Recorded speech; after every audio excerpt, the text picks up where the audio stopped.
What's up, Roosters, Hens, Cocks, and Friends? How y'all doing? I'm going to try to make this short as possible. As I'm, of course, preparing a word for y'all, of thoughts of the anointed, I get another word. The Lord brought this into my spirit years ago, and He brought it back into my remembrance just now, and I'm going to give it to y'all. Because I'm a country girl, I like to, it's known for us country people to make stuff from scratch. We don't get store-bought stuff. And even when we're in a bind, that's the only time we may get store-bought stuff. But during the pandemic, there was a whole lot of pre-made stuff that I just couldn't get. But I said I know how to make it. The components of said thing, in this case cookies, they were on the aisle. I just had to go and get them and go make them.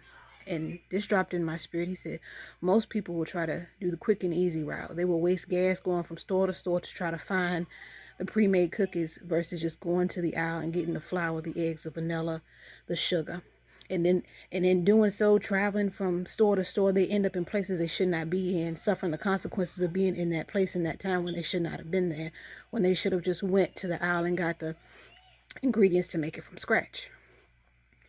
And I said, Lord God, why did you do that to me? He was like, because no matter where I put you, I need you to be able to start from scratch. I said, you better hush up. No matter where I pick you up and place you, you already know the scratch, how to make stuff from scratch. So whether I put you in Dallas, California, Florida, or even move you out of where you are right now, it's not going to be a shock to you to make stuff from scratch. And even because most people or most rich kids, they don't know the work that put in to build the wealth that they can easily inherit. So therefore, regardless if I give it to you and something happens and you lose it, you can always start from scratch. I said, you better come on here today. Can you start from scratch?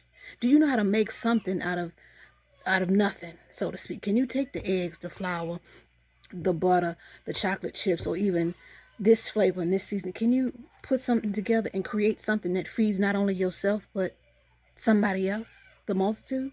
Can you start from scratch?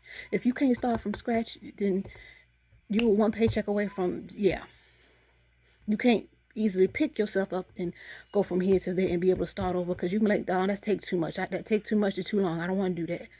Then how can the Lord trust you with the many if you can't handle the few? You know what? I'm gonna finish getting my word together for y'all. But anyway, y'all stay gifted and heavily lifted, all right? Don't talk to me.